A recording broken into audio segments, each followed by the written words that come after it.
Oh, how the mighty have fallen. Get it?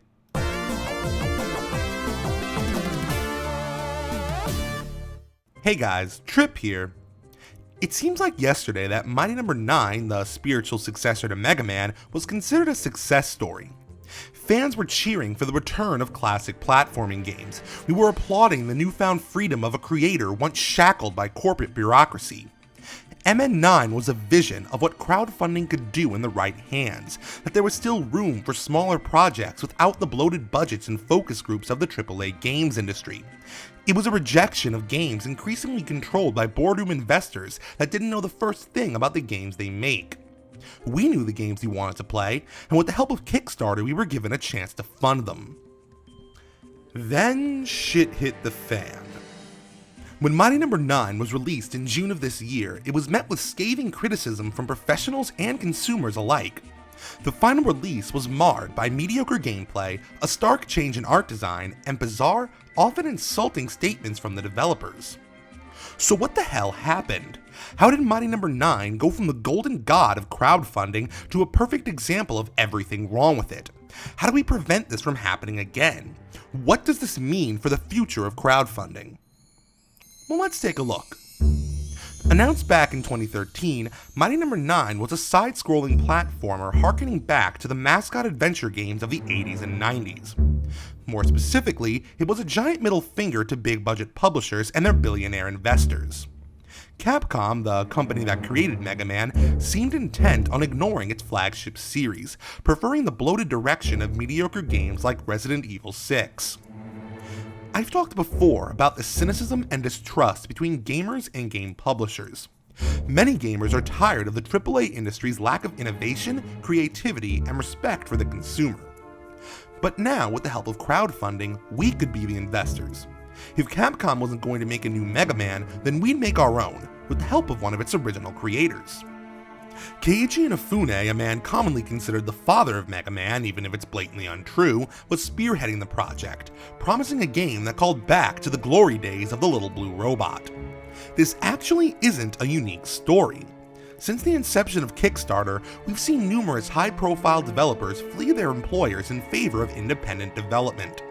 America loves a good rebel, and seeing these people leave their companies in search of creative freedom is something we can't help but root for. Industry politics aside, the game looked pretty damn good. Early concept art, gameplay clips, and vertical slices were promising to say the least. Mighty Number 9 was the perfect storm of rebelliousness, hype, nostalgia, and genuine talent to get us excited. It looked like it really could have been a callback to the good old days of gaming, with the budget, organization, and technology of a modern title. But promise alone doesn't make a good game. So what happened? When Mighty Number 9 was first announced, Inafune's development studio Concept was asking for $900,000 on Kickstarter. Not only was this goal reached, but it was greatly exceeded. By the end of the crowdfunding phase, MN9 had received almost $4 million. It seemed the desire for a game like Mighty Number 9 was even bigger than anyone anticipated. But as the budget grew, so too did Concept's ambitions. A huge amount of stretch goals were attached to the project, promising releases on multiple platforms, additional game modes, and even a documentary on the development, all for a few more dollars in donation. This is where the problems began. Stretch goals are normal for a Kickstarter.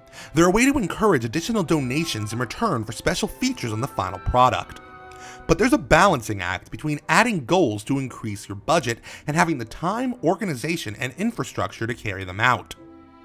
The first sign something was off was when Concept began seeking additional funds from big budget investors, flying in the face of why many donated in the first place. But these minor grievances were overshadowed in 2015 with Inafune's confident assertion that the game was, quote, pretty much finished. I'd like to remind you all that the game didn't release until June of this year. The honeymoon period came to a crashing halt in April 2015, when Concept revealed it would have the backing of AAA publisher Deep Silver. This was sketchy to say the least. What was the point of all the money raised for them if they were backed by $1 million company? Adding fuel to the fire was the first delay, pushing the release from spring to September 2015, an about-face after Inafune's claim that the game was almost done. Almost overnight, Concept had lost our trust. One after another, the delays continued. September 2015 became February 2016. February 2016 became Spring 2016. It's possible the delays were made worse by the stretch goals, which complicated what was originally a smaller project. In the midst of all this, fans were confused by a sudden change in art style. Up until this point, Mighty No. 9 was distinguished by its bold, colorful design. The use of shadows, depths, and shading was something that really made the game stand out. All of a sudden, the game had gone from this to this. That's a pretty stark change in direction.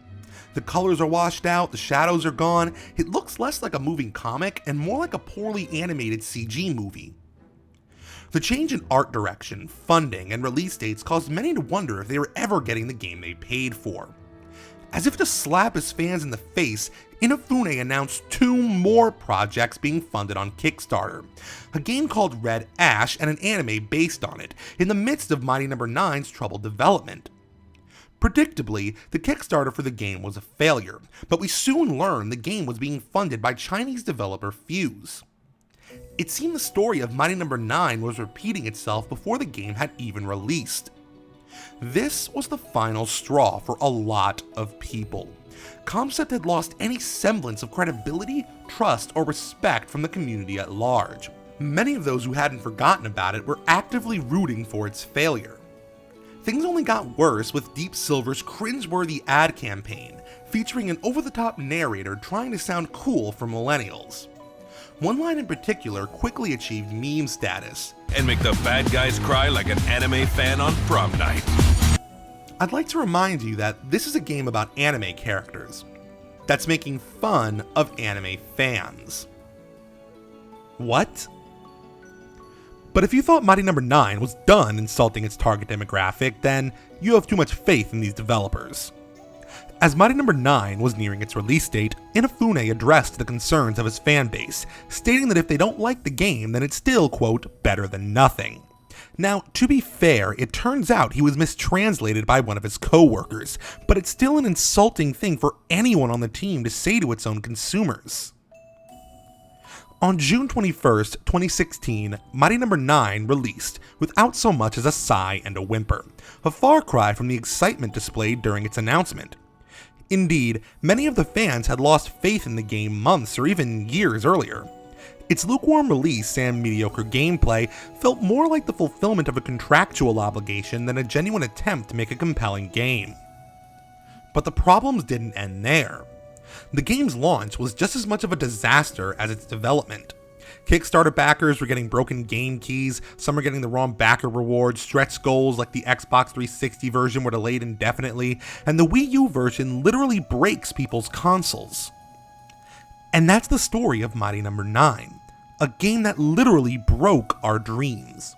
A promising game, marred by distrust, mismanagement, and blind ambition. But after all the confusion, anger, and heartbreak, there's still one more thing we need to ask. What does this mean? There are countless naysayers pointing to the unmitigated failure of Mighty No. 9 as proof of the inherent flaws of crowdfunding. Cynics have been warning us about crowdfunding for years, how it's an unsustainable fad that's too easy to exploit, that it's full of scammers that prey on eager, trusting amateur investors fueled by hype and raw emotion. In the case of MN9, they aren't entirely wrong either. Mighty No. 9 is a perfect example of everything wrong with crowdfunding. But that doesn't mean the practice itself should be abandoned. Crowdfunding is an evolving idea. There are going to be hiccups along the way. That's how innovation works. Mighty No. 9 is a lesson, an inevitable misstep that we need to learn from before we can move forward.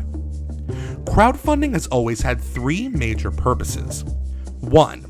To fund creators who otherwise wouldn't have the money or publicity to pursue their projects. 2. To cut down on the bureaucracy and barriers imposed upon artists by big-budget investors. And 3. To foster a connection between creators and consumers. None of this has changed. For every failed Kickstarter, for every Patreon scam, there's dozens of success stories. Beloved YouTubers like Jim Sterling were able to break free from their corporate shackles with the help of Patreon. Kickstarted projects like Ukulele are showing actual promise in their development. Hell, I even have a small Patreon for my YouTube channel, and while the payout isn't huge, it definitely helps me fund my projects. Crowdfunding has helped a lot of people. We shouldn't write off a new developing practice because of a few duds. Crowdfunding at its best is the purest example of positive capitalism. It gives us the power to vote with our wallets and have a say in what gets made. Smaller investors can ensure that creators are beholden to no one but themselves and the consumer. Crowdfunding gives us the power to show the big budget publishers what we really want and what we're willing to pay for. But like all capitalism, it's messy. It's inefficient, it's deeply flawed, it's easy to exploit, and it falls on the people to ensure it works for them.